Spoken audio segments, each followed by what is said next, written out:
앞으로 이제 1장 디모데전서 1장 18절부터 20절까지 그 다음에 20절 계속 한 구절씩 이제 강의 형식으로 하게 될 텐데 오늘은 1장 18절, 19절, 20절 이 세 구절을 본문으로 하겠습니다만은 아마 시간 관계상 18절 하나 강의하기에도 좀 딸릴 것 같아요.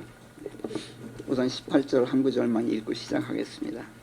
아들 디모데야, 지난날 내게 임하였던 예언들에 따라 내가 이 명령을 내게 맡기노니, 여기서 이 명령을 책임으로 바꾸십시오.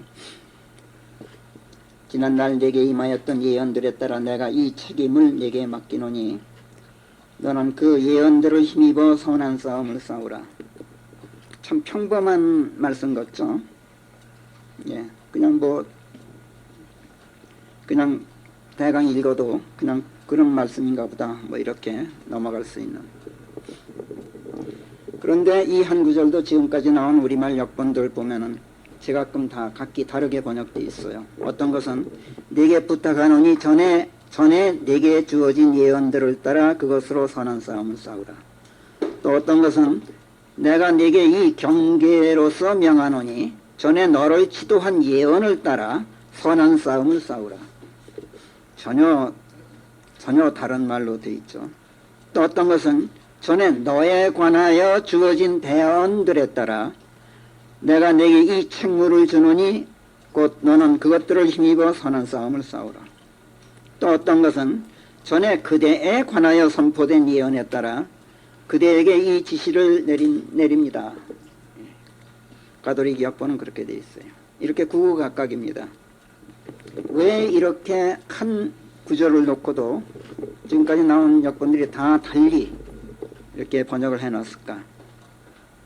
이런 현상은 예언들이 누구에게 임했다, 예언들이 임했다 이런 억구라든지 또는 예언들에 따라 무엇을 한다 라든지 하는 이 억구의 의미는 물론이고 예언이라는 단어 자체의 본래 성경적 의미 이거를 바르게 이해하지 못한 데서 비롯한 겁니다. 도대체 예언이 뭐냐? 성경적 의미, 그러니까 세속적인 언어로서의 의미가 아니라 성경이 말씀하는 예언이란 단어의 의미, 이거를 제대로 파악 못해서 이런 혼란이 생긴 거예요. 자, 지난날 디모데에게 예언이 임하였다라고 지금 이 구절은 말씀해요. 그리고 그 예언들을 힘입어서 선한 싸움을 싸워라. 지금 이렇게 지시를 하고 있어요. 그렇다면 어떤 사람에게 예언들이 임하였다. 이게 무슨 뜻인가? 또 예언들을 힘입는다. 이건 또 무슨 뜻인가? 또 선한 싸움이란 대체 어떤 싸움을 말하는 것인가? 이렇게 억구 하나하나를 놓고 볼 때 그 의미를 명확하게 성경적으로 정확히 포착한다는 것 녹록지가 않아요. 선한 싸움이 뭡니까 여러분? 참 막연하죠. 네. 사실은 이 선한 싸움의 의미를 몰라서 얼마나 많은 그리스도인들이라고 자처하는 사람들이 선한 싸움 아닌 악한 싸움을 싸고 있는지 몰라요. 성경적인 그 의미를 몰라서. 지난주까지 수차 강조했듯이 우리가 디모데 전서를 대강 읽고 넘어갈 수 없는 이유, 단어 하나하나, 억구 하나하나, 구절 하나하나에 대단히 깊은 교리적으로나 비단 교리적인 의미만이 아니라 성경에 담고 있는 많은 가르침들이 아주 깊은 가르침들이 함축적으로 집약되어 있기 때문에 대강 읽고 넘어가서는 안 된다 하는 것을 여러 번 강조해 왔던 걸 기억하실 거예요. 주석서들을 보면 모두 바울이 디모데에게 안수하면서 어떤 예언을 바울 자신이 디모데에게 무슨 예언을 했던 것으로 해석하고 있어요. 이건 예외 없이 다 그렇게 얘기해요. 바울이 디모데에게 목회 안수를 하면서 무언가 예언을 했다. 그럼 무슨 예언을 했느냐? 이건 아무도 몰라. 왜? 성경에 나와 있지 않으니까. 누구도 설명을 안 해. 이런 식으로 해석하는 게 보통이에요. 이게 다 예언이 임하였다. 예언에 따라 뭘 한다. 예언이란 말 자체의 의미를 몰라서 그러는 거예요, 지금. 그리고 성경적 의미를 몰랐단 말이에요. 그리고 우리말 역분들도 이런 해석을 바탕으로 해서 다 번역을 했기 때문에 지금 혼란이 일어나고 있는 거예요. 전혀 그런 뜻이 아니에요. 바울이 디모데에게 무슨 예언을 했다든지 디모데에 관해서 무슨 말을 했다든지 이런 게 아니란 말이에요. 바울이 디모데에게 목회자로서의 권위를 부여하고 책임을 맡기면서 장로들과 함께 그에게 안수했을 때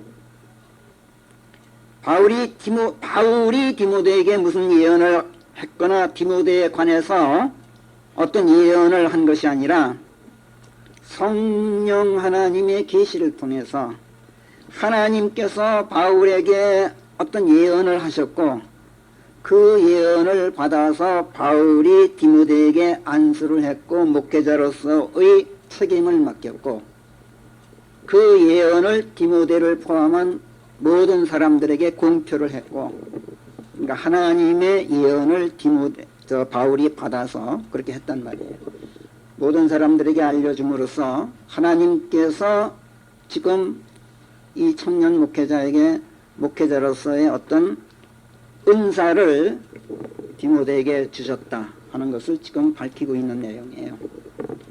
자, 바울이 신라와 함께 제2차 전도 여행 중에 소아시아의 한 성읍 루스트라라는 데서 청년 디모데를 처음 만났었죠. 우리가 사도행전 16장에서 봤죠.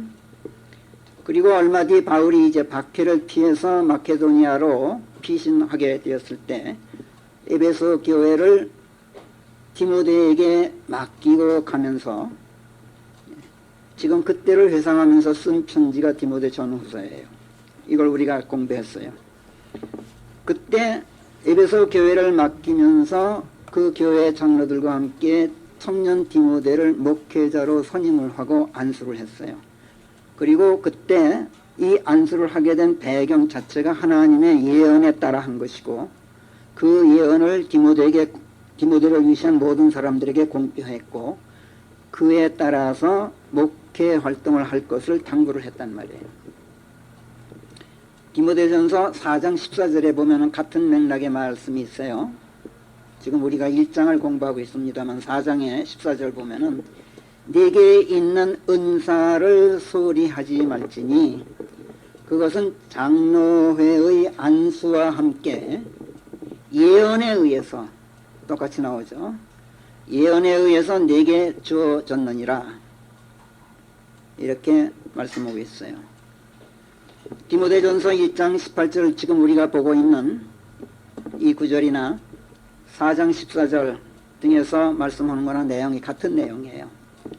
자, 여기서 예언들에 따라 또는 예언들을 힘입어 또는 예언에 의해서와 같은 말들은 바울이 디모데에게 목회자로서의 사명을 위임하게 된 것이 바울의 개인의 생각에 따른 것이 아니란 얘기예요.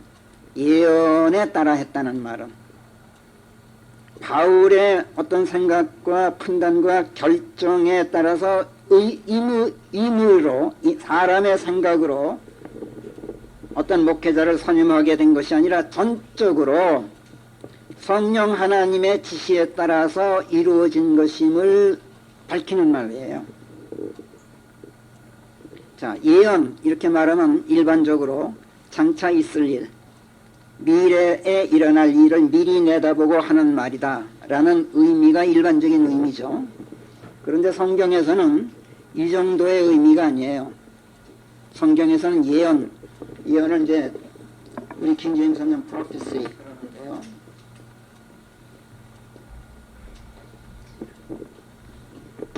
단지 미래 예측 이것만을 의미하지 않는단 말이에요. 성경에서는 우선 성경에서 prophecy 예언 이렇게 말하면은 소스가 그 근원이 하나님이든 바알이든 누군가 영적인 배경에서 나온 것. 어떤 말이 내 입에서 예언이 나올 때 내가 하는 것이 아니라 성경에서는 선지자든 선견자든 예언자든 하다못해 전쟁이 일망정 내 입에서 나오는 말이 내 말이 아니라 누군가 내 뒤에 있는 어떤 배후의 소스, 영적인 존재에서 나오는 소스가 달라요. 그거를 내가 전달하는 것에 지나지 않아요. 예언이라고 말할 때. 미래 예측이라 하더라도 말이죠. 누군가 다른 영적 소스에서 나온 것을 전달하는 거에 지나지 않는단 말이에요. 그래서 성경에서 예언자 또는 선지자 또는 선견자 또는 대언자 하다못해 전쟁이 발람은 전쟁이었어요. 그래도 prophecy라는 말을 써요. prophet 예언자라고 할 때는 이건 예언이고 예언자 또는 선지자라고 말할 때는 prophet라 그래요. 네. 그 다음에 동사로 예언하다 이렇게 말할 때는 prophesy 이렇게 말하죠. 이건 동사, 이건 사람이고 이거는 그냥 예언, 명사예요. 자, 미래 예측만이 아니라 성경에서 말하는 예언이란 때에 따라서는 명령, 때에 따라서는 지시, 명령이나 지시나 비슷한 거지만 때에 따라서는 약속, 하나님의 약속, 때에 따라서는 단순한 진술, 때에 따라서는 계시, 어떤 경우에는 그냥 단순한 의미 전달, 어떤 경우에는 그냥 어떤 사실의 선포, 이같이 대단히 다양한 의미를 가지고 있어요. 예언이라고 할 때 성경에서. 또는 이 한두 가지가 복합적으로, 대개는 복합되어 있어요. 그러니까 지금 18절에서도 예언에 따라 또는 예언에 의해서 뭐 이런 식으로 되어 있지 않고 예언들에 따라 복수형으로 되어 있는 걸 조심하셔야 돼요. 복수형으로 되어 있어요. 이건 뭘 말하느냐면은 대단히 복합적인 하나님의 말씀이 집약되어 있다는 뜻이에요. 그래서 복수형으로 썼어요. 그러니까 하나님께서 바울에게 디모데에게 안수할 것을 명령하셨고 그에게 어떤 은사가 주어질 것인가를 예시하셨고 그가 무엇을 해야 할 것인가를 명령하셨고 이같이 여러 가지 복합적인 내용들이 집약된 예언을 하셨단 말이에요. 하나님이. 그래서 그 예언을 받아서 바울이 디모데에게 목회자 안수를 하게 되었고 그것을 디모데에게 전달했고 그 자리에 있는 모든 사람들에게 공표를 했단 말이에요. 그러니까 그 안수는 실질적으로 하나님께서 하신 안수고 그래서 그 목회자로서의 그 선임된 것이 절대적인 정통 권위를 지닐 수 있었던 거예요. 바울이 혼자 개인적으로 한 게 절대로 아니란 말이에요. 이게 예언에 따라, 예언들에 따라 라는 말의 뜻이에요.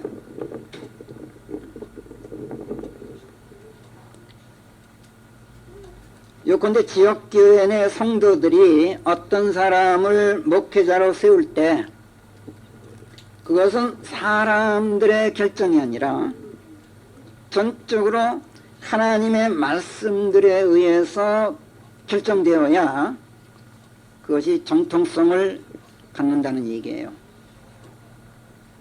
자, 우선 성경의 예를 들면은 가장 유명한 예가 모세의 후계자로 목자를 선임할 때 여호수아를 선임하게 된 성경에서 가장 최초로 등장하는 본격적인 목자 선임 과정이 나와요. 민수기 27장에서. 민수기 27장에 보면은 이스라엘을 장차 이끌고 나갈 후계자를 결정해 달라고 하나님께 간구를 해요. 그때 그 결정권을 모세가 행사한 게 아니라 전적으로 하나님께 의탁했단 말이에요. 그래서 하나님의 예언들에 따라서 그 예언을 힘입어서 여호수아가 후계자로, 사실은 그 내용을 여러분들이 읽어보면 알지만은 여호수아보다는 칼렙이 후계자가 될 만한 자격이 더 있었어요. 여호수아보다가 훨씬 더 능동적이고 적극적이었어요. 근데 하나님은 생각이 달라요. 그러니까 모세 자신의 그 개인 의사는 전혀 개입되지 않았다는 걸 우리가 눈여겨봐야 돼요. 자, 하나님께서 모세에게 아바림 산 꼭대기로 올라가게 하셔요. 그 이제 가나안 건너기 전에, 요단강 건너기 전에 아바림 산에다 올려다 놓고, 자, 저 요단강 건너 가나안 땅 한번 내려다 봐라. 저게 내가 약속한 젖과 꿀이 흐르는 땅이다. 근데 너는 못 간다. 왜? 바위에서 물을 내어서, 우리가 이미 공부했어요. 민수기 27장 14절인데, 바위에서 물을 내어서, 백성에게 먹일 물을 내어서 나를 성결케 하라는 내 명령, 그걸 네가 거역했다는 얘기예요. 응? 물을 내어서 나를 성결케 해라. 이게 무슨 뜻인지 우리가 충분히 공부했죠. 그걸 거역했기 때문에 모세, 너는 가나안 땅에 못 들어간다. 밟아보지 못하고 너는 죽게 되어 있다. 이게 죽음을 통보하는 자리예요. 그러자 모세가 하나님께 자기 뒤를 이을 후계자를 결정해달라고 민수기 27장 16절 17절에서 이렇게 간구해요. 모든 육체의 영들의 하나님이신 주께서 회중을 다스릴 한 사람을 세우시어, 주께서 세우셔서 그가 그들 앞에서 나아가게 하시고 그들 앞에서 들어오게 하시며 그가 그들을 이끌고 나가도록 하시고 그가 그들을 데리고 들어가게 하소서. 들고 나는 것을 앞장서서 하나님께서 지정하는 그 사람이 하게 하소서.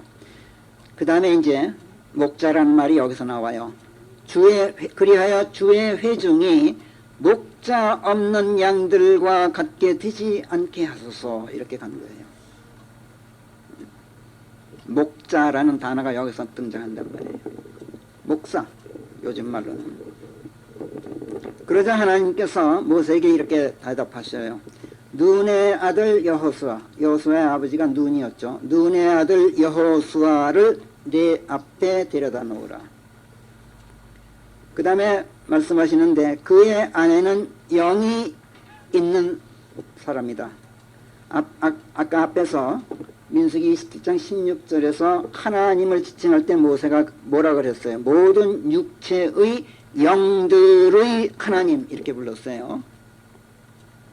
모든 육체의 영들의 하나님이신 주께서 이렇게 해주십시오. 이렇게 지칭했는데 거기에 대해서 18절에서 하나님께서 여호수아를 일컬어서 그의 안에는 영이 있다. 그렇기 때문에 그에게 안수하라. 19절 그리하여 제사장 엘르아사르와 전체 회중 앞에 그를 세워놓고 그들의 목전에서 그에게 임무를 부여하라. 목자로서 임무를 부여하란 말이에요. 안수하고. 그리고 너는 네 존엄한 권위 중 일부를 그의 위에 얹어놓을지니. 여기서 왜 일부라 그랬냐면 여호수아의 그 임무와 모세의 임무는 달라요. 좀. 그렇기 때문에 이제 여호수아서를 읽어보면 전혀 성격이 틀려요. 그래서 지금 그렇게 표현한 거예요. 내 존엄한 권위 중 일부를 그의 위에 얹어놓을지니 그래야 이스라엘 자손의 전체 회중이 순종적이 되리라.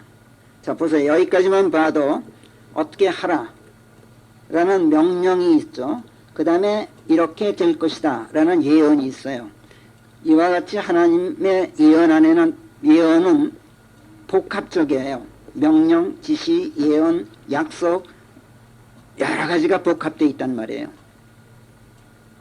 자, 21절. 그리고 그가 제사장 엘라사르 앞에 서야 할 것이요 그가 주 앞에서 그를 위하여 우림의 판단, 우림이란 이제 그 제사장의 하나의 그 복식 중 하나였죠. 나중에 우리가 공부할 기회가 있을 거예요. 우림의 판단에 따른 조언을 청하게 될 것이다. 그의 말에 따라 그들이 나아가고 그의 말에 따라 그들이 들어와야 할지니, 또 명령으로 바뀌죠. 그와 함께한 모든 이스라엘 자손 곧 모든 회중이 다 같이 그리하여야 할지니라. 이렇게 말씀해요. 그러니까 여기에 모세 자신의 개인적인 생각이 끼어들 틈이 없었어요. 여호수아를 선임할 때. 자, 이 말씀 속에 아까 말씀드렸듯이 여호수아를 목자로 세우라는 하나님의 명령이 있죠. 그와 함께 하시겠다는 약속이 있죠. 목자로서 그가 해야 할 일들에 대한 예시가 나오죠. 그리고 그에게 일어날 일들에 대한 예고가 있죠. 이런 아주 복합적인 내용이 들어있단 말이에요. 이 말씀에 따라 모세가 여호수아를 후계자로 세웠는데 이것을 22절 23절은 이렇게 말씀해요. 모세가 주께서 명령하신 대로 하여 그가 여호수아를 불러 그를 제사장 엘라사르와 전체 회중 앞에 세우더라. 그리고 그가 그에게 안수하고 그에게 임무를 부여하였으니 모두가 주께서 모세의 손을 빌어 명령하셨던 대로였더라. 그러니까 주께서 명령하셨던 대로였다. 이렇게 쓰고 있어요. 자, 여호수아가 이스라엘 백성의 목자가 된 것이 전적으로 하나님의 뜻에 따른 것이었고 사람의 생각은 일체 개입되지 않았다는 것을 분명하게 밝히고 있는 말씀이에요. 지금 우리가 살펴보고 있는 디모데전서 1장 18절에서 바울이 하고 있는 말이 바로 그 말이에요. 지난날 내게 임하였던 예언들에 따라 내가 이 책임을 내게 맡기노니 하나님의 말씀에 따라서 내가 하는 거지 내 생각으로 하는 게 아니다. 너는 그 예언들을 힘입어 선한 싸움을 싸우라. 이렇게 당부하고 있어요. 그러니까 민수기 27장 22절 23절 말씀과 맥을 정확하게 갖추고 있는 말씀이에요. 이건 다윗의 경우에도 마찬가지였어요.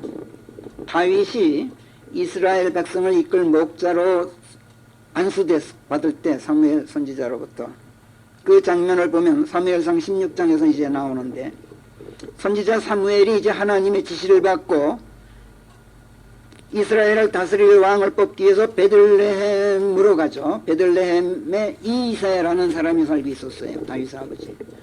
그래서 하나님께서 찾아가라 그래서 이새를 찾아갔어요.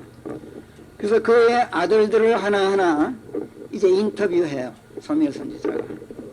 근데 맨 처음 이새의 맏아들이 엘리압이에요. 엘리압이 이제 왔어요.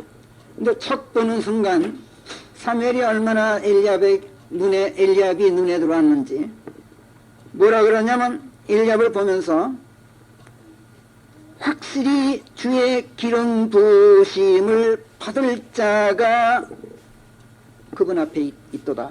이렇게 선언해요. 그러니까 엘리압을 보자마자 아 얘로구나. 이스라엘을 이끌 목자가. 사무엘 선지자는 그랬어요. 그러나 그건 사무엘의 생각이었지 하나님의 생각이 아니었어요. 그래서 하나님께서 사무엘에게 말씀하셔요. 주께서 사무엘에게 말씀하시기를 그의 용모나 그의 신장을 보지 말라. 나는 그를 받아들이지 아니하였다. 보세요. 주는 정녕 사람이 보듯 보지 아니하나니 사람은 겉모습을 보되 주는 마음을 보느니라. 이렇게 설명하셔요. 자, 이 말씀을 듣자마자 사무엘이 정신이 바짝 들어요. 하하, 이게 아니로구나. 하나님께서 나한테 선지자이기 때문에 나한테 안수할 그 권위를 주시고 선임할 권위를 주고 보내셨는데 내 생각은 조금 더 용납지 않으시는구나. 이걸 깨달아요. 철저히 자기 생각을 배제해요. 그 다음부터. 그래가지고 하나씩 이제 아들을 차례로 인터뷰를 하는데 다 아니야. 하나님의 생각이 아니야. 그래서 이게 다 네 아들이 이걸로 끝나느냐 그랬더니 막내가 하나 있어만 걔는 지금 들판에서 양을 치고 있습니다. 제일 어린 막내. 자세히 들여다보면 사실 다윗은 일생 동안 형제들 중에서 왕따 당한 사람이에요. 형제뿐만 아니라 자기 아들 압살롬한테도. 이 다윗의 비극은 이루 말할 수 없어요. 다른 각도에서 볼 때. 근데 하나님은 달라요. 보는 시각이. 막내 아들 다윗이 이제 불려왔어요. 그러자 하나님께서 사무엘에게 뭐라 그러시냐면 일어나, 당장 말씀하셔. 일어나 그에게 기름 부으라. 하나님의 명령이에요. 정령 이자가 그니라 이렇게 선언하셔요. 사무엘상 16장 12절에서. 이렇게 해서 사무엘은 전적으로 하나님의 말씀에 따라서 이새의 아들들 중에서 다윗에게 기름 부어서 이스라엘 왕으로서의 권위를 부여하게 돼요. 이스라엘 통치할 목자로서의 사명을 위임했던 거예요.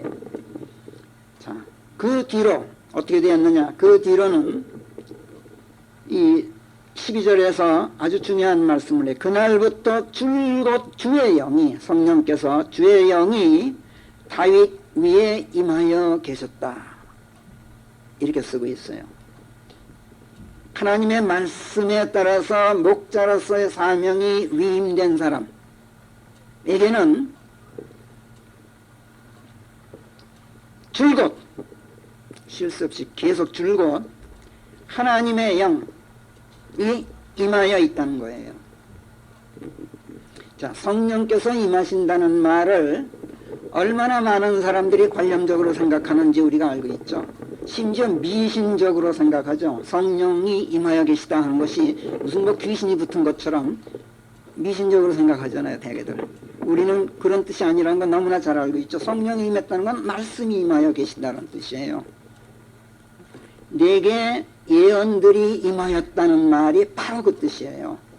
예언들이 임하였다는 말은 하나님의 말씀들이 임하였다는 뜻이고, 말씀들이 임하여 계시다는 말은 성령께서 함께 하신다는 말이에요. 예? 목자들에게는 하나님의 말씀들이 임하여 있다라는 뜻이란 말이에요. 우린 이걸 이미 오래전에 배워서 확실하게 알고 있어요. 그래서 목자들에게는 하나님의 말씀들이 항시 임하여 있어서 필요할 때마다 적절한 때에 적절한 말씀들이 항상 준비되어 있는 사람이에요. 목자는. 그리고 항상 필요한 말씀들이 공급돼요. 성령께서 함께 하신다는 말은 곧 이걸 말한단 말이에요. 하나님의 말씀들이 항상 임하여 있어.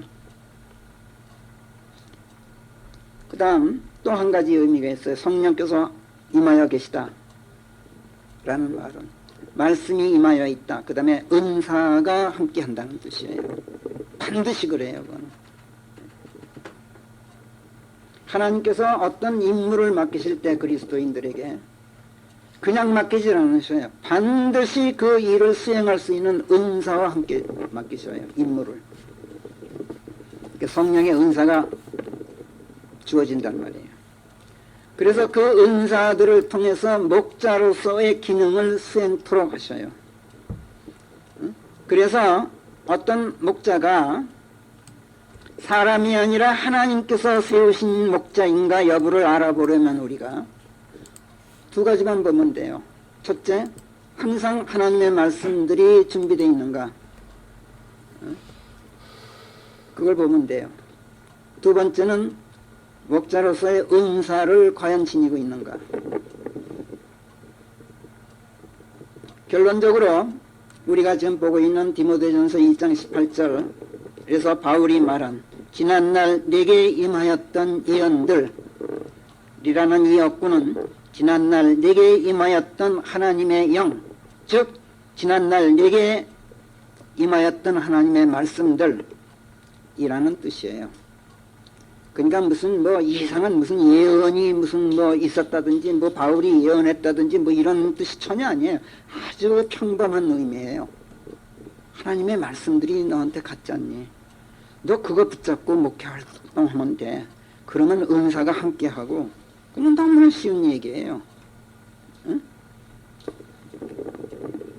하나님의 명령, 하나님의 약속, 하나님의 예고, 하나님의 은사, 이 모두가 복합된 어떤 말씀들이 디모데에게 임했던 거예요. 자, 이런 복합적인 모든 것들, 하나님의 명령, 지시, 가르침, 예시, 계시, 예고, 그 다음에 뭐 약속, 이런 모든 하나님의 모든 것이 복합적으로 집약되어 있는 말씀들을 담은 책이 뭐예요? 그게 성경 아니에요? 그렇죠? 그래서 성경 자체를 뭐라 그러냐면 예언의 책이라고 표현을 해요. 그러니까 우린 예언의 책이다 그러면 미래의 책만 자꾸 생각하는 버릇이 있는데 오늘 이후로 그걸 이제 생각을 바꾸셔야 돼요. 예언의 책 그러면 하나님의 모든 말씀이 집약되어 있는 책, 이런 즉 성경이라는 말이에요. 그러니까 베드로후서 2장 19절 성경을 뭐라 그래요? 확실한 예언의 말씀들 이렇게 표현한단 말이에요. 성경을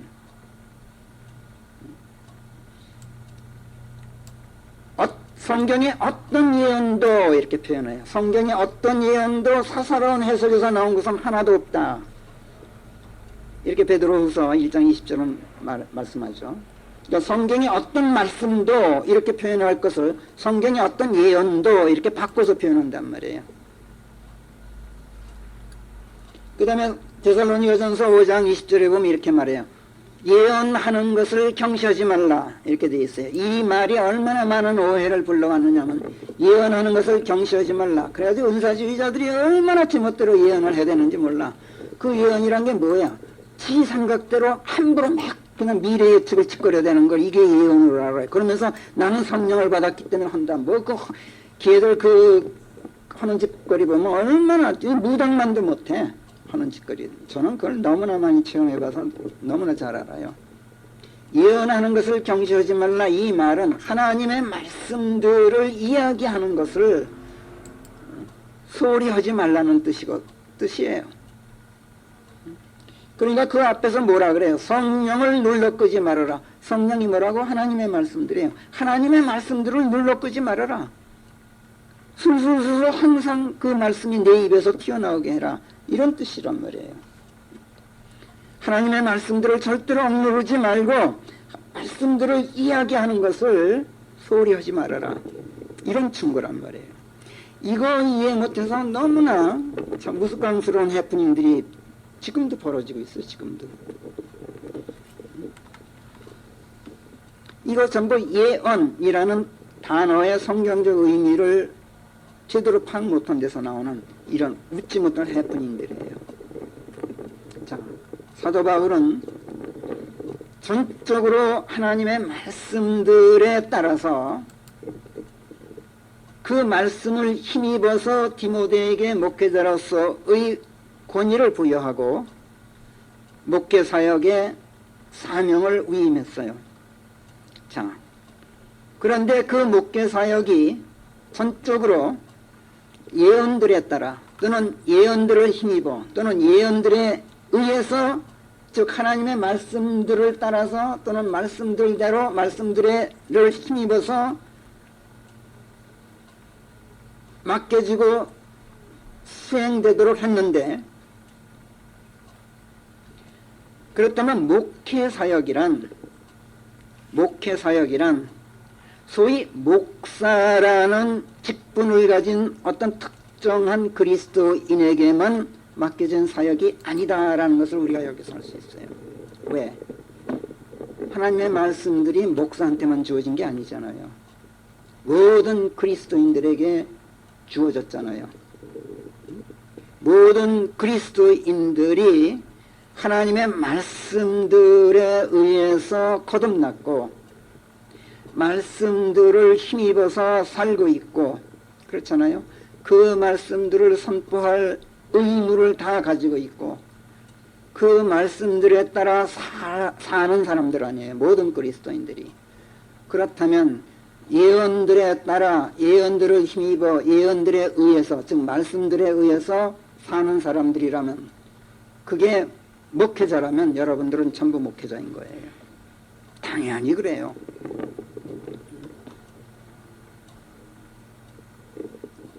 여러분들은 하나님의 말씀들에 의해서 거듭난 사람들이고, 하나님의 말씀들에 따라 살아가게 되어 있는 사람들이고, 말씀들에 의해서만 여러분들은 의롭게 되었고, 또 그리스도인이라는 사실을 말씀들로만 확증하게 되어 있는 사람들이에요.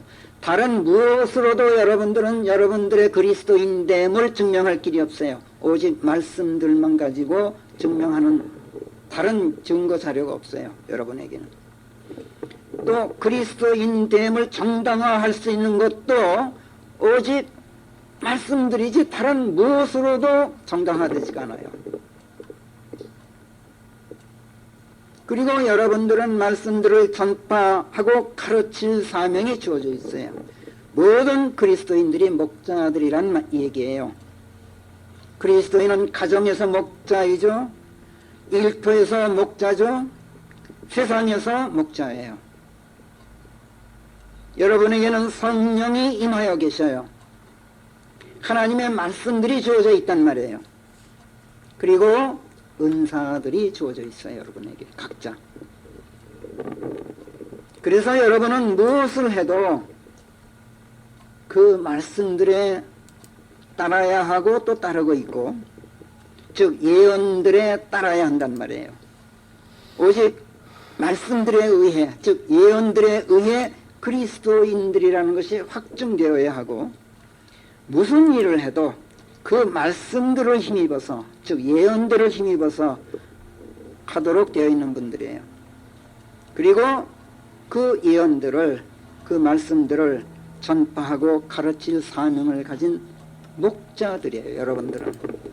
그러니까 예언하는 것을 경시해서는 절대로 안 될 사람들이에요.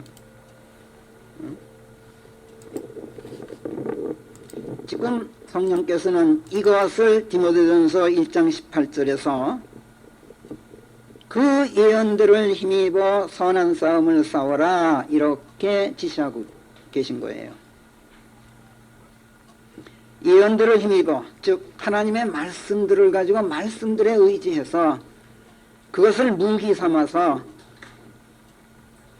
선한 싸움을 싸워라. 지금 이렇게 말씀하고 있는 거예요. 자, 이렇게 되면 이제 예언의 의미, 예언들을 따라, 예언들을 힘입어, 예언들에 의해서라는 성경적 의미를 이제 우리는 확실히 알게 되었어요. 그냥 미래 예측, 이거는 잊어버려도 좋을 정도예요. 예언이란 말에서. 성경적 의미는 그렇단 말이에요. 자, 그렇다면 그 다음에 이제 선한 싸움이란 무엇인가 이걸 한번 살펴보기로 해요. 성경적 의미가 뭔가, 선한 싸움. 오늘 이승욱 형제님께서 기도하셨는데 그 기도 내용이 그리스도인의 선한 싸움의 내용을 전부 담고 있더라고. 오늘 기도 들어보니까 그게 선한 싸움이었어요.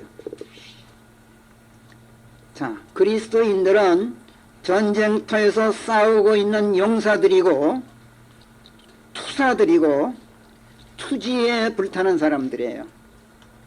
그리스도인들은. 자, 이렇게 말하면, 그건 사실이에요. 이렇게 말하면은 참 우리가 주의해야 될 게 두 가지가 있는데, 첫째는 그 투지, 그 투사다움이 누구를 상대로 한 싸움이냐 하는 거예요.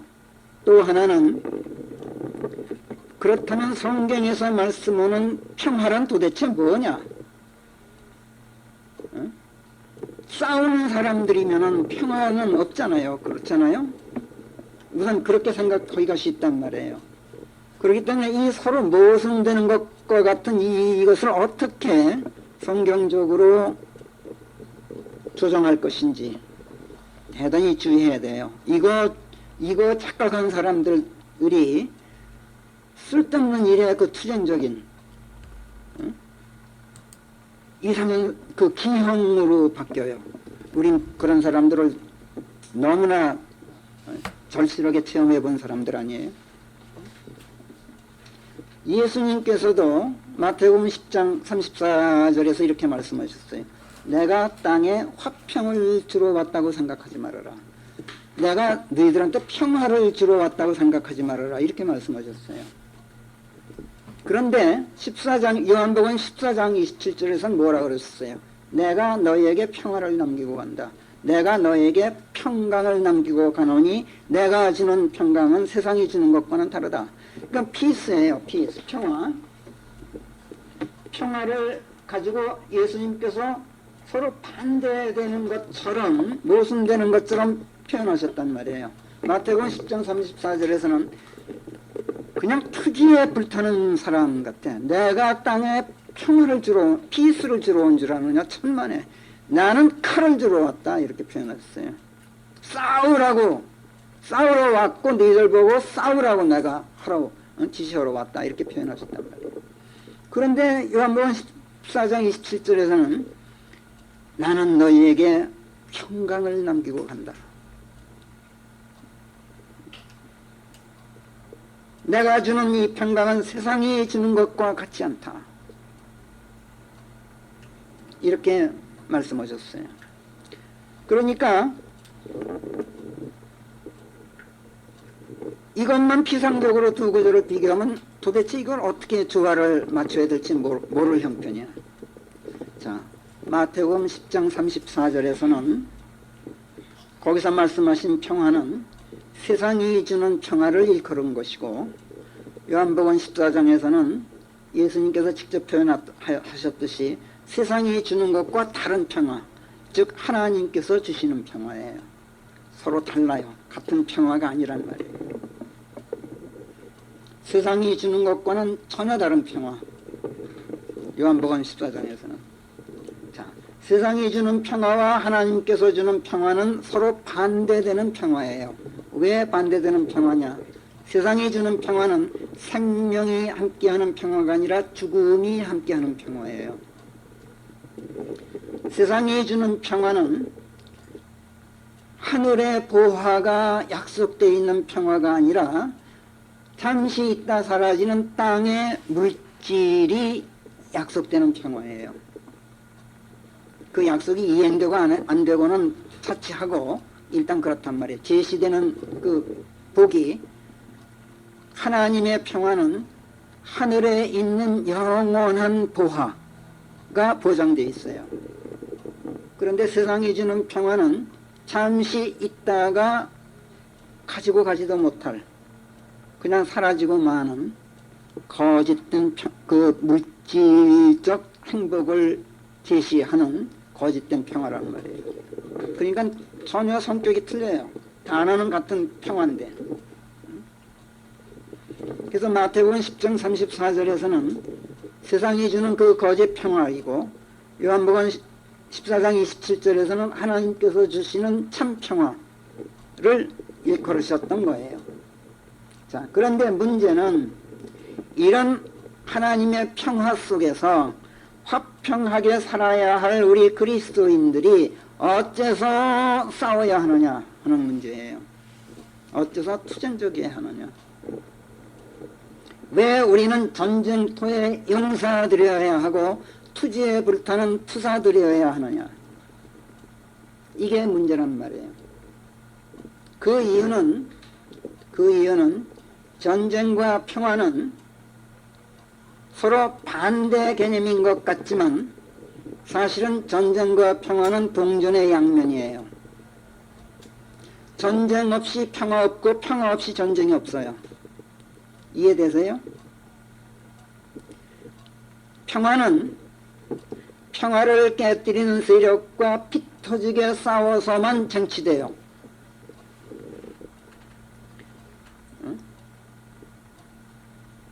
그 싸움이 없이는 평화는 쟁취되질 않는단 말이에요. 동전의 양면이에요.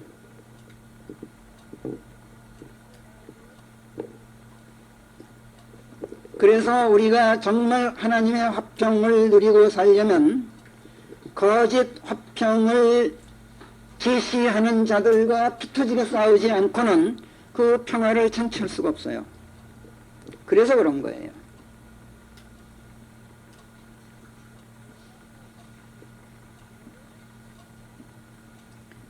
평화는 평화를 깨뜨리는 자와 싸워야만 쟁취된단 말이에요. 또 이렇게 쟁취된 평화의 이면에는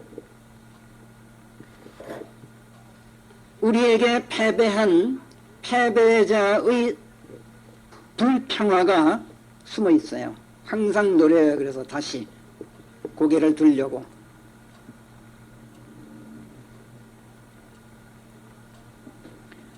이 평화를 얻기 위해서, 하나님께서 주시는 이 평화를 얻기 위해서 싸우는 싸움이 선한 싸움이에요.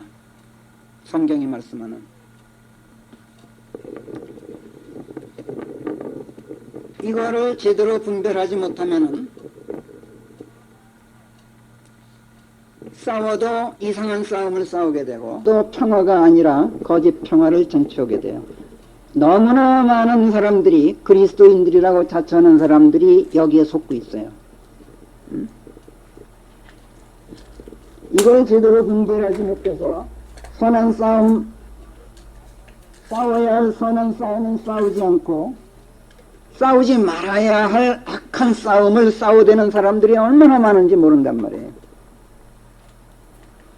쉬운 예를 몇 가지만 들어보면, 기독교라는 이름의 종교에 몸담고 있는 자들이 결성한 무슨 정의 사회 구현 사회단 뭐 이런 게 있어. 카톨릭 신부들이 만든 거예요. 이 친구들은 언필칭 사회 정의를 외치는데, 나라가 하는 일이면 사사건건 시위를 걸고 반대 시위를 선동해 투쟁을 벌이고 온 나라를 시끄럽게 만들고 사회를 혼란에 빠뜨려요. 그런가 하면 또 목사라는 자가 걸핏하면 나라법 우습게 알고 북한 땅 드나들어, 그리고 백성을 도탄에 빠뜨린 천하의 독재 폭력 집단 지도자를 예찬해대. 넌 참 이해할 수가 없어. 그리고 제 나라 정부가 하는 일은 사사건건 반기를 들어. 그리고 거짓 평화를 제청해 투쟁하고, 그러면서 그걸 잘하는 거예요. 여기 국민들을 우롱해. 그런가 하면 또 말은 성경대로 믿는다면서 교회 간판 걸어놓고 자기네 집단에 속하지 않는 사람이나 자기네 집단 지도자의 말을 듣지 않으면 다 왼수가 돼버려. 그리고 온통 증오심으로 똘똘 뭉친 가운데 눈만 뜨는 사람을 정죄하고 비난하고 욕하고 걸핏하면은 축출하고, 도무지 사람의 사자도 냄새 풍기지 못하는 집단도 있어. 우리가 처음 해봤지만. 이런 자들은 성경이 말씀하는 선한 싸움이 아니라 악한 싸움을 싸우는 악한 전쟁을 투사들해요.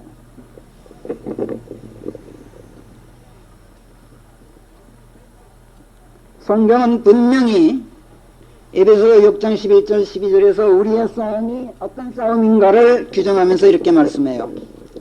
마귀의 간계들에 맞서 싸우는 싸움이다. 우리의 싸움은 살과 피에 맞서 싸우는 싸움이 절대로 아니다. 대단히 중요해요. 우리의 싸움은 절대로 사람을 상대로 한 싸움이 아니다. 그게 정부가 됐든 무슨 교회 집단이 됐든 뭐 기성교회가 됐든 어찌됐든 우리의 싸움은 사람이 상대가 아니란 얘기예요. 우리의 싸움은 마귀다.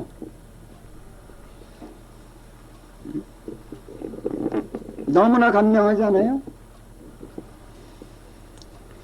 우리의 싸움은 이 세상에 사는 사람들이 아니라 높은 곳들에 있는, 높은 처소들에 있는 영적 사악이다, 이렇게 표현한단 말이에요. spiritual wickedness. spiritual, 영적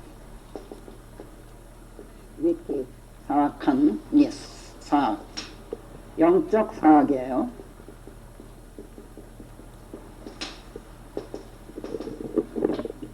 우리의 싸움 상대는 높은 처소들에 있는, 이 땅이 아니라 높은 처소들에 있는 영적 사악, 이렇게 분명하게 말씀해요. 에베소 6장 12절은 이렇게 말씀해요. 통수권자들과, 뭐 다른 말로도 번역 가능합니다만, principalities,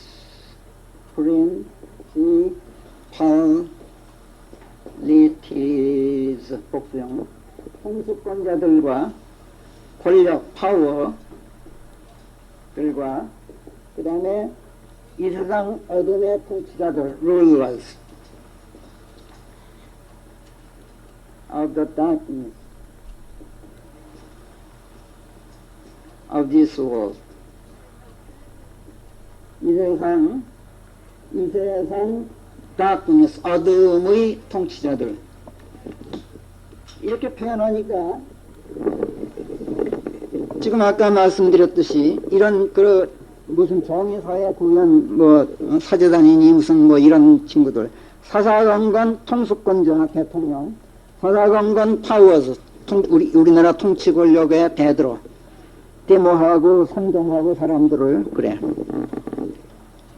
지금 여기서 에베소 6장 12절에서 말씀하는 이 principality, powers, rulers는 그야말로 높은 high places에 있는, 높은 처소들에 있는 spiritual wickedness를 얘기해요. 영적 사악을 얘기해요. 눈에 보이지 않는 존재들이에요. 이것들은 그냥 마귀를 얘기하고 마귀의 수하들을 얘기한단 말이에요. 이 세상 사람들을 얘기하는 게 아니에요. 근데 그거를 자꾸 착각을 해, 이 친구들이. 그러니까 걸핏하면 사람을 상대로 해서 시비를 걸어.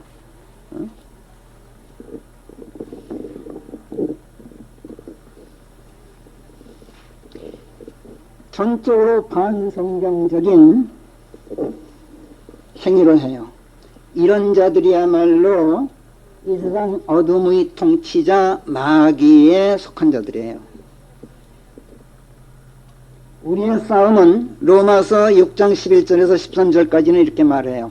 우리의 싸움은, 우리는 우선 죄에게 정령 죽었다. 그래서 이 죽을 몸 안에서 죄가 군림하지 못하게 하는 싸움이다. 그러니까 에베소서에서는, 에베소 6장에서는 영적 사악이라고 표현되는 마귀, 로마서 6장에서는 이걸 말을 바꿔도 죄로 바꿔서 표현해요. 죽을 몸 안에서 죄가 군림치 못하게 하는 죄와의 싸움이다. 우리가 죄에게 굴복하지 않으려는 죄와의 치열한 싸움이란 말이에요. 그래서 우리의 지체를 절대로 죄에게 불의의 도구로 내주지 않으려는 싸움이란 말이에요. 우리는 죽은 자들로부터 살아난 자들이기 때문에 죽은 자들로부터 살아난 자들로서 의의 도구로 우리의 지체를 하나님께 드리려고만 애쓰고 싸우는 자들이란 말이에요. 이것이 로마서 6장 11절에서 13절까지 말씀하는 내용이에요. 그리고 이것이 지금까지 에베소 6장과 로마서 6장 이 두 군데에서 규정하고 있는 이 싸움이 성경이 말씀하는 선한 싸움에 대한 첫 번째 정의예요. 선한 싸움이란 무엇인가? 영적 사악과 싸우는 것이다. 즉 죄와 싸우는 것이다. 사람과 싸우는 것이 아니다. 이것이 선한 싸움에 대한 첫 번째 성경의 정의란 말이에요.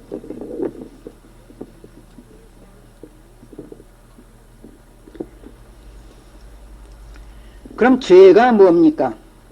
죄. 참 막연하죠. 죄가 뭐냐? 성경이 말씀하는 죄는 세상이 말씀하는 죄와 전혀 다르죠. 성경은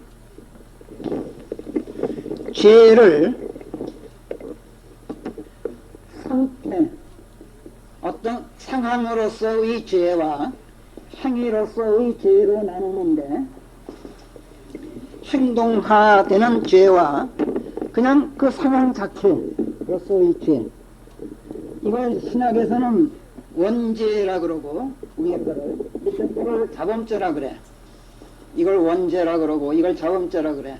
이건 성경적인 규정은 아니에요, 절대로. 이거는 신학이 하는 말인데, 성경에서는 하나님의 길에서 어그러져 있는 것, 상태죠. 하나님의 법도에서 벗어나 있는 것, 믿음 안에 있지 않는 것, 주 예수 그리스도와 한 몸 되어 있지 않는 모든 것, 상황이죠. 행동이 아니죠.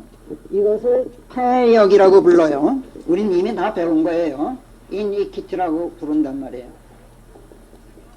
폐역. 그러니까 상황으로서의 죄, 상태로서의 죄를 말해요.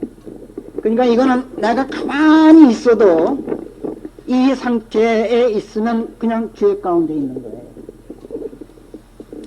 이 폐역 안에 있으면 아무 일 안 해도 죄를 마시고 살려있고 죄 안에 그대로 몸을 담고 있는 거란 말이에요. 상황으로서의 죄예요. 그러니까 이 안에서 행해지는 행위는, 폐역 안에서 행해지는 행위는 세상의 눈으로 볼 때는 아무리 선량하고 도덕적이고 예찬할 만한 행동이라도 하나님 눈에는 죄예요. 그 행위가. 그래서 이 인이키티, 폐역 안에서 이루어지는 행위는 우리가 이미 배웠죠. 세 가지로 분류돼요, 성경에서. 그것이 첫째, 침탈, trespass. 하나님의 권위를 침탈하고 남의 것을 빼앗는 침탈의 죄, trespass. 그 다음에 하나님의 법도를 어기는 죄, transgression.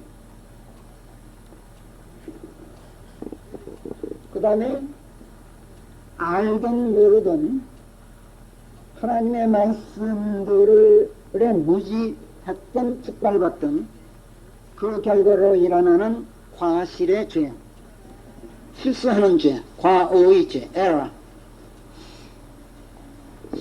이 세 가지가 행위의 죄예요. 그러니까 이니키티는 죄의 상태이고 이 세 가지는 행위로서의 죄란 말이에요. 이게 성경이 말씀하는 죄의 내용이에요.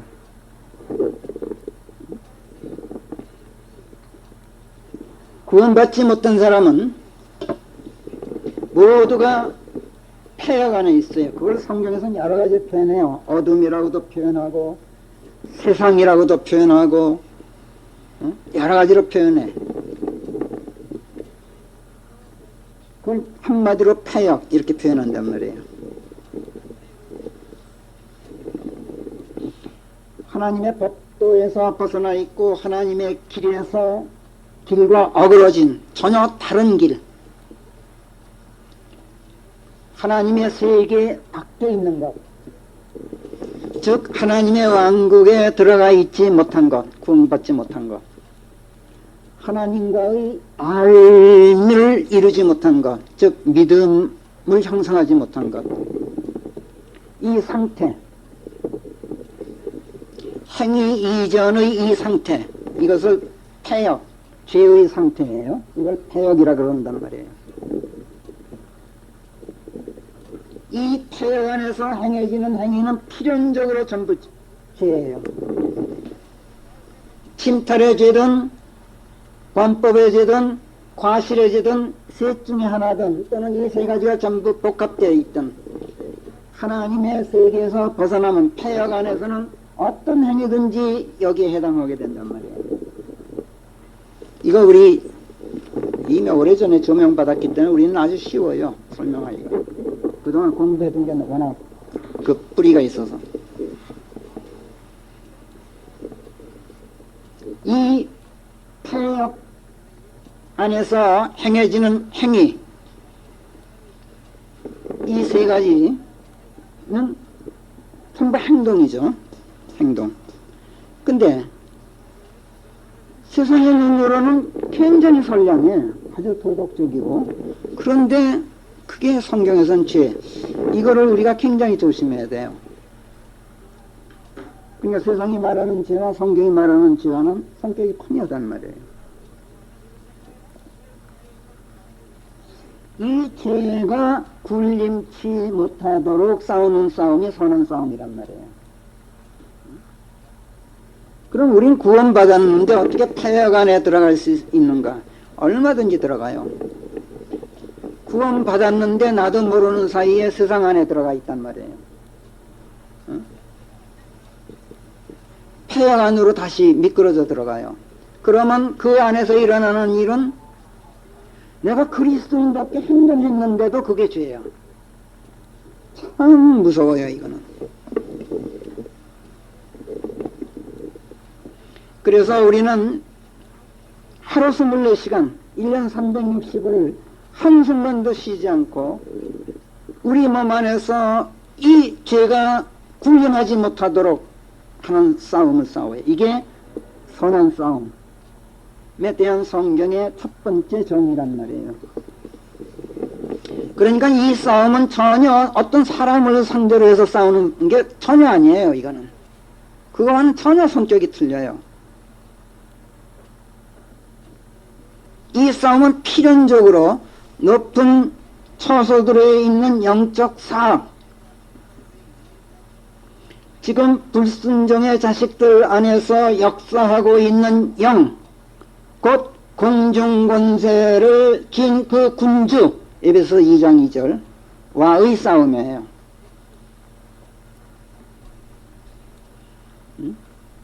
그거를 에베소 6장 12절에서는 그 세력을 통수권자들, 권력자들, 이 세상 어둠의 통치자들 이렇게 표현을 해요.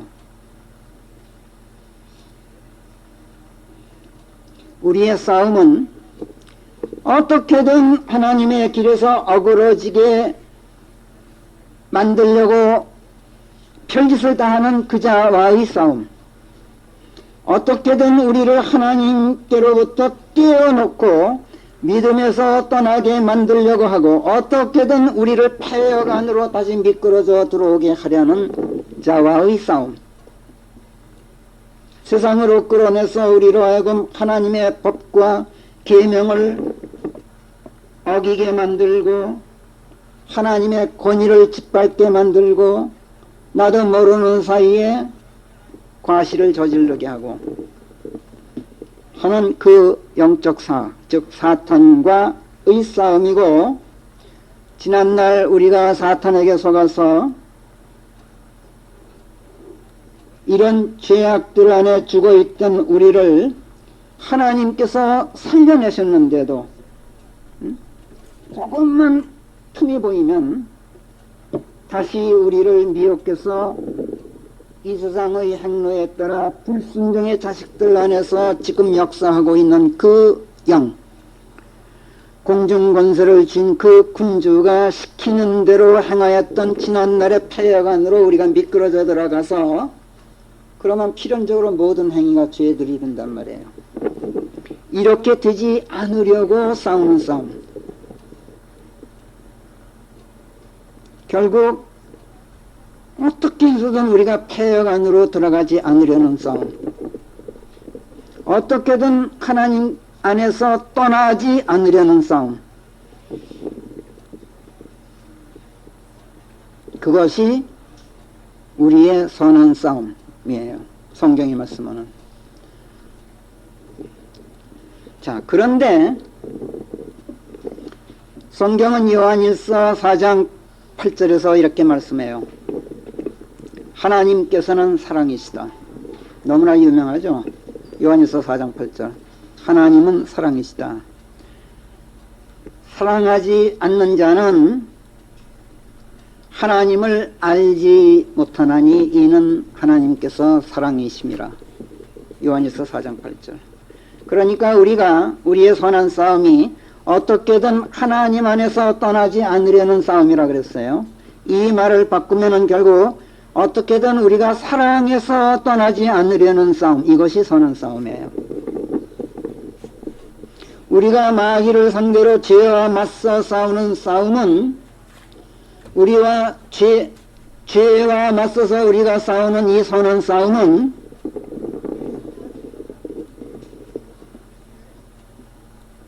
어떻게 해서든 사랑을 놓지 않으려는 싸움이란 말이에요.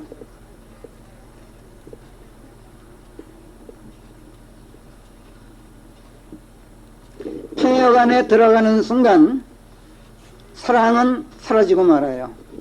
여기서 이루어지는 사랑은 세상이 말하는 사랑이에요. 하나님이 성경에 말씀하는 사랑과는 전혀 성격이 틀려요. 폐역 안에 있으면 마귀 안에 있는 거예요. 죄들 안에 있는 거예요. 죄 안에. 이거는 사랑 안에 있는 게 아니라 증오 안에 있는 거예요. 그것이 겉으로는 사랑처럼 보이는 경우가 숱하게 많아요. 근데 알고 보면 그것이 증오예요. 어떻게든 사랑 안에 있으려는 싸움, 어떻게든 사랑하려는 싸움, 어떻게든 미워하지 않으려는 싸움, 이것이 선한 싸움에 대한 성경의 첫 번째 정의란 말이에요. 자, 그런데 무슨 싸움이든 싸움을 싸우는 데는 무기가 필요하죠. 우리의 선한 싸움도 마찬가지예요. 맨손으로는 안 되게 돼 있어요. 어떤 싸움이든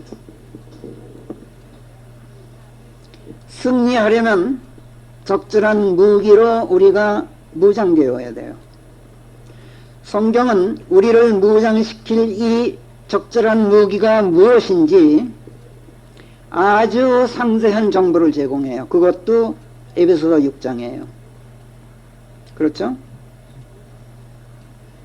하나님께서는 우리가 영적 사악과 싸워서 이길 수 있는 무기를 준비해 두셨기 때문에 먼저 에베소서 6장 10절에서 격려부터 해요.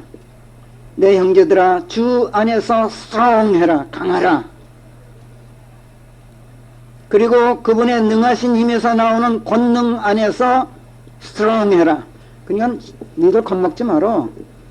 니들 힘이 있어. 지금 그렇게 격려하고 있는 거예요. 그러니까 너희들 자신의 능력으로 싸울 생각하지 말어, 이런 뜻이에요. 하나님 안에서 하나님의 권능으로, 파워로 싸우라, 이런 뜻이란 말이에요. 다시 말해서 폐역 안에서 너희들 싸우면은 넌 백전백패야. 지금 그 얘기예요. 하나님 안에서 싸워야 돼. 이거를 의 안에서 싸운다 그래요. 폐역의 반대말은 의예요. 원래가. 하나님의 길에서 벗어나 폐역 안에 있게 되면 싸움에 필요한 그 어떤 무기도 우리에게 쥐어지지가 않아요. 그래서 백전백패야. 그러나 하나님 안에서 그분의 권능에 의지하면 싸움에 필요한 모든 무장과 무기가 제공되기 때문에 이것은 백전백승이에요. 이게 성경이 말씀하는 싸움의 요령이에요. 선한 싸움 싸워 이길 수 있도록 하나님 안에서 주어지는 무기를 성경은 다른 말로 의의 병기, 이렇게 말씀해요. 의의 병기. 하나님 안에 있으면 어떤 의의 병기가 주어지는지 에베소 6장이 아주 상세하게 설명하죠. 첫째, 하나님을 전신갑옷으로 입어라. 하나님 자체가 갑옷이란 얘기예요. 그래야 너희가 마귀의 간계들에 맞서 능히 버틸 수 있느니라. 12절, 이는 우리가 살과 피에 맞서 싸우는 것이 아니라 통수권자들과 권력들과 이 세상 어둠의 통치자들과 즉 높은 처소들에 있는 영적 사악과 싸우는 싸움이기 때문이다. 그러니까 너희들은 하나님을 전신갑옷으로 입지 않고는 백전백패다. 지금 그 얘기예요. 13절 그러므로 하나님을 전신갑옷으로 너희에 가져다가 입힐지니 그래야 악한 날에 너희가 능히 버틸 수 있고 모든 것을 다 한 뒤에 굳건히 서 있을 수 있느니라. 14절 그러므로 진리로 허리띠를 두르라. 그 다음에 의로 흉패, 저는 이걸 가슴판으로 바꿨어요. 흉패라 그러면 옛날에 그 벼슬아치들이 그 가슴에 붙이는 그걸로 그게 흉패예요. 이건 가슴판, 흉판이라고 원래 그 무장으로 다른 거예요. 이거는 진리를 허리띠로 두르고 가슴판을 의를 가슴판으로 둘러라. 지금 무기를 하나하나 대주고 있어요. 또 발에는 복음 전파 태세를 신발로 신어라. 그 다음에 믿음을 방패로 들어라.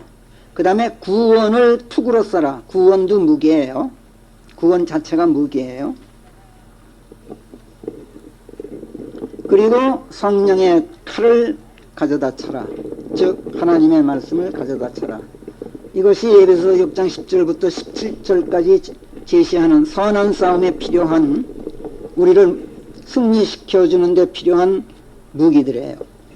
하나님 안에 있으면, 즉 믿음 안에 있으면 하나님 자신이 우리의 전신갑옷으로 입혀지고, 진리가 허리띠로 둘러지고, 의가 가슴판으로 붙여지고, 복음전파 태세가 신발로 신겨지고, 믿음이 방패로 들려지고, 구원이 투구로 씌워지고, 성령의 칼이 칼로 쳐진단 말이에요.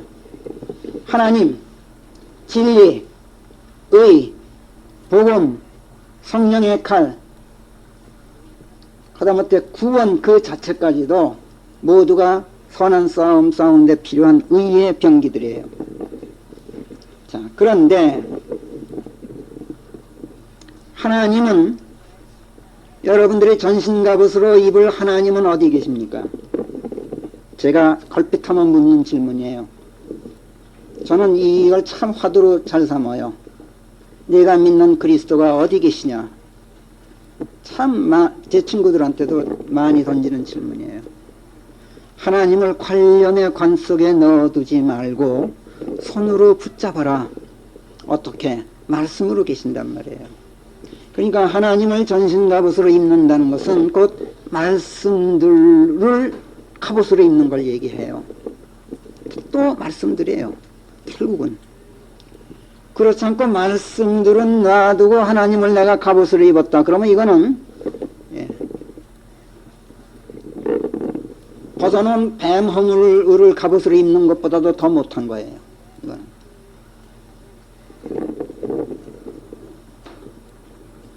자, 진리는 뭡니까? 진리로 허리띠를 두르는데 진리. 이건 두말할 것도 없이 하나님의 말씀들이죠. 그렇죠? 진리, 그건 하나님의 말씀들이에요. 진리를 너희 허리띠로 쳐라. 허리띠로 둘러라. 자, 그 다음엔 의. 이로 가슴판을 두르라. 의가 뭐라고? 자, 기억하시죠? 성경을 읽다가 의라는 말이 나올 때 그 말의 뜻이 애매모호하거나 얼른 의미가 들어오지 않을 땐 뭘로 바꿔 읽으라고? 말씀으로 바꿔 읽으라 그랬죠. 그러면 의미가 뚫린다 그랬죠. 의는 결국 하나님의 말씀들이에요. 자, 요한복음 16장에서 예수님께서 말씀하셔서 다시 그 근거를 대드리는 거예요. 16장 8절 9절에서 성령께서 오시면 그분께서 죄에 대하여, 의에 대하여, 심판에 대하여 세상으로 하여금 가책받게 하시리라. 자, 죄에 대하여는 그들이 나를 믿고 의탁하지 않기 때문이요. 그게 죄란 말이야. 패역이 죄란 말이에요. 믿고 의탁하지 않은 것은 하나님 밖에 있는 거 아니에요. 그것이 패역이라 그랬잖아요. 이게 죄란 말이야. 이게 이 패역 자체가. 자, 그 다음에 10절에서 의에 대하여는 이렇게 말씀하셨어요. 근데 이유가 이거 제대로 주석한 그 주석사가 없어요. 의에 대해서는 왜 성령께서 우리를 가책받게 하시느냐? 내가 아버지께로 가기 때문이다. 참 이상하죠.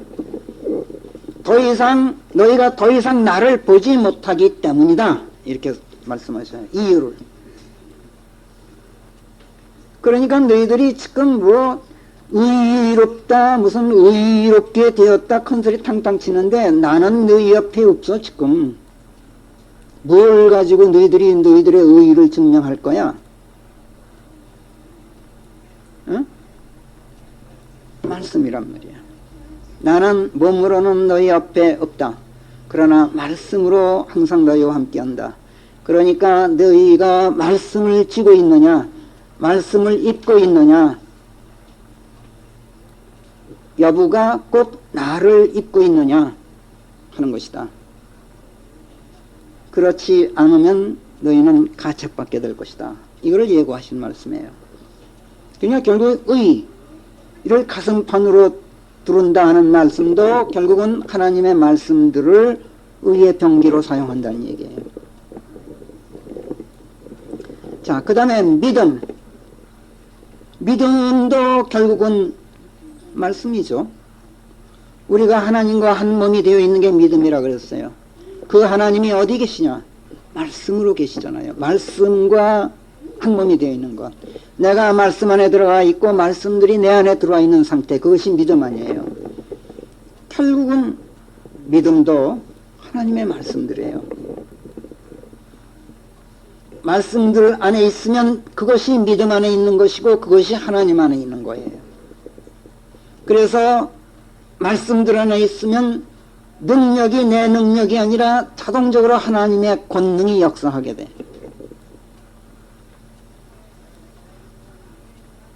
그래서 믿음은 우리의 방패가 되어주는 의의 병기예요. 왜? 하나님의 권능이기 때문에. 자, 그 다음에 구원은 또 뭡니까? 구원도 하나님의 말씀이에요. 결국은. 자, 사도행전 4장 12절에서 베드로가 이렇게 설교했습니다. 다른 어느 누구 안에도 구원은 없다.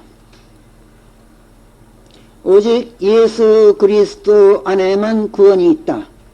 이렇게 말하지 않고, 잘 들으세요. 어느 누구에게도 구원은 없다. 그러면 뭐예요? 그리스도 안에만 구원이 있다는 얘기 아니에요. 근데 이 말을 바꿔서 천하에 다른 어떤 이름도 주어지지 아니하였나니 우리는 반드시 이 이름으로만 구원받아야 된다. 이렇게 선언했어요. 그러니까 예수 그리스도를 이름이라는 단어로 바꿔서 표현하고 있단 말이에요. 근데 이름이 뭐라고? 너무나 우린 잘 배웠죠? 예수 그리스도를 이르는 말씀들. 첫째. 그 다음에 두 번째는 예수께서 이르신 말씀들. 그것이 예수 그리스도의 이름이에요. 응? 그러니까 말씀들이 아니고는 구원은 없다. 지금 그 설교예요. 사도행전 4장 12절 말씀은. 그러니까 결국은 구원은 말씀이고 말씀이 구원이란 말이에요. 다른 어느 누구 안에도 구원은 없나니 천하의 그리스도를 일컫는 그리스도를 이루는 하나님의 말씀들 그리고 그리스도께서 하신 말씀들 외에는 다른 어떤 말씀도 사람들에게 구원으로 주어지질 않았다. 그런 선언이었던 거예요. 그래서 하나님의 말씀들은 곧 등식이 성립해요. 구원이다.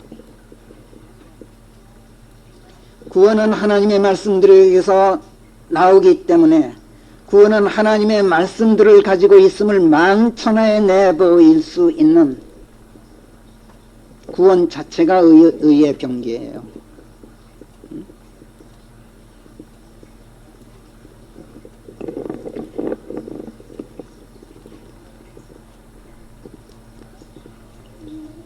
자, 그 다음에 선한 싸움을 싸우기에 우리가 이제 우리를 무장시켜주는 무기들, 즉 의의 병기들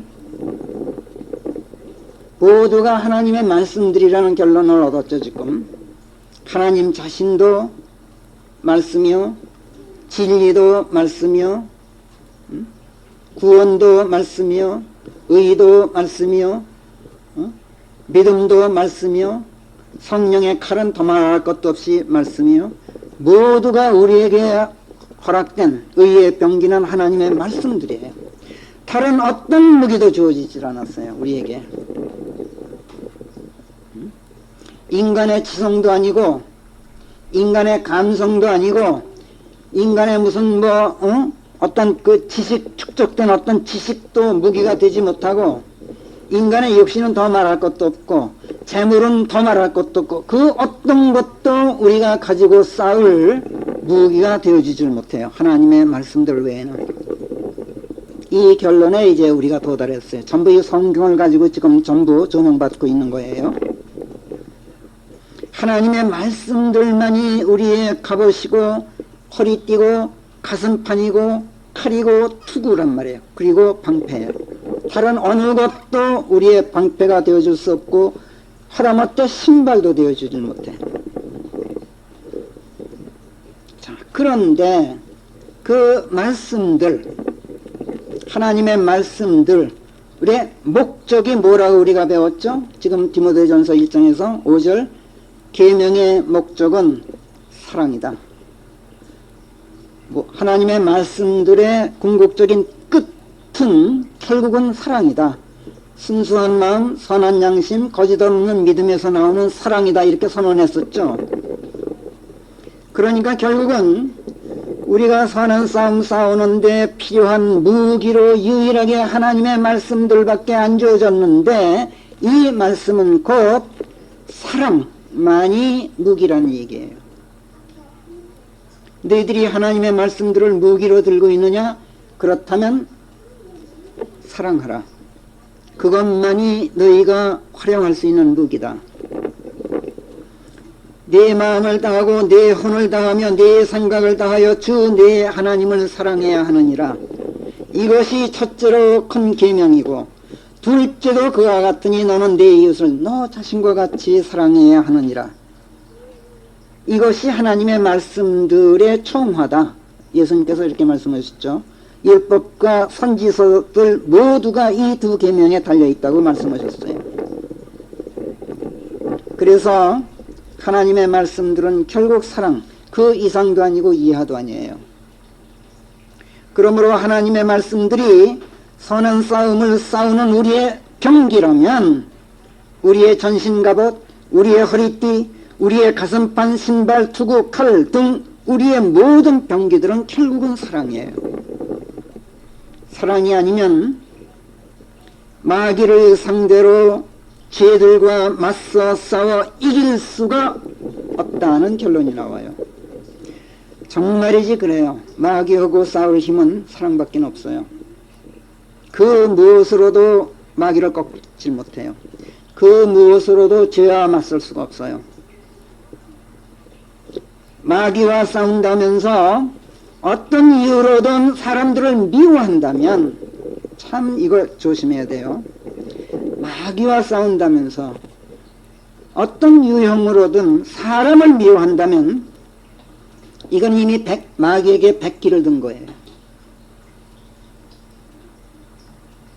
이게 그리스도인이라고 자처하고 있는 사람들이 저지르는 가장 큰 에라예요. 이게 죄 중에서 그게 과실이에요. 사람을 미워해. 이거는 마귀에게 백기 들고 나가는 거예요. 사랑을 무기로 들고 싸우는 싸움. 고린도후서 6장 7절이 좌우 양손에 들린 진리의 말씀. 여기서 좌우 양손에 들고 있는 무기가 말씀이래. 그것이 하나님의 권능과 의의 병기다. 이렇게 말씀해요. 이런 싸움을 싸우는 그 싸움을 성경은 또 고린도후서 6장 3절 4절에서 이렇게 표현을 해요. 고린도후서 6장 3절 4절이에요.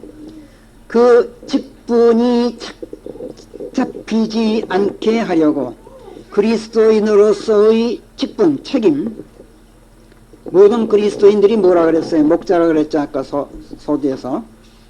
목자로서의 직분이 착 잡히지 않게 하려고 싸우는 싸움. 어떤 일에서도, 그 다음 참 중요해요. 어떤 일에서도, 그러니까 우리 만역분들이 여기서 전부 실수를 했는데, 어떤 일에서도 심기상하게 하는 일을 하지 않으려는 싸움.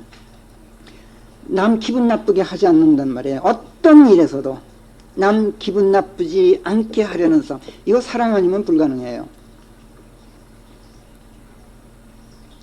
도리어 모든 일에서 하나님의 일꾼들로서의 우리 자신을 증명해 보이는 싸움.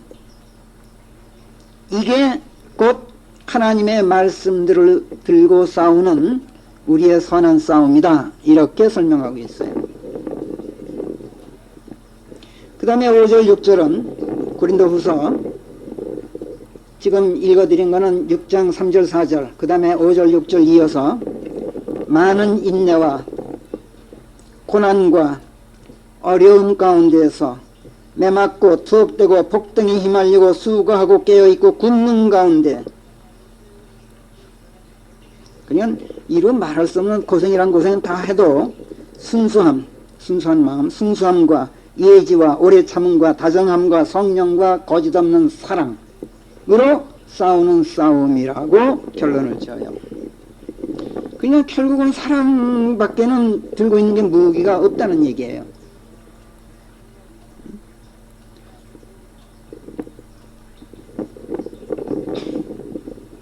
그래서 우리는 영예에 처하기도 하고 오욕에 처하기도 하고 악평을 듣기도 하고 호평을 들으면서도 싸움을 싸우면서 그 결과는 어때요? 미혹하는 자들 같지만 그러면서도 우리는 참되고, 이름 없는 자들 같지만 그러면서도 유명한 자들이고, 죽어가는 것 같지만 항상 살아있고, 징계받는 것 같지만 절대로 죽임당하지 않고, 우리는 슬픈 듯 하면서도 항상 기쁘고, 가난한 듯 하지만 많은 부를 쌓고 있는 자들이다. 이게 선한 싸움을 싸우고 있는 그리스도인들이다 라는 설명이에요. 고린도후서 6장 3절부터 10절까지의 내용이에요.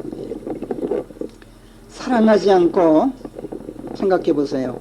사랑하지 않고 어떻게 복음 전도자로서 우리가 착잡히지 않을 수 있겠어요?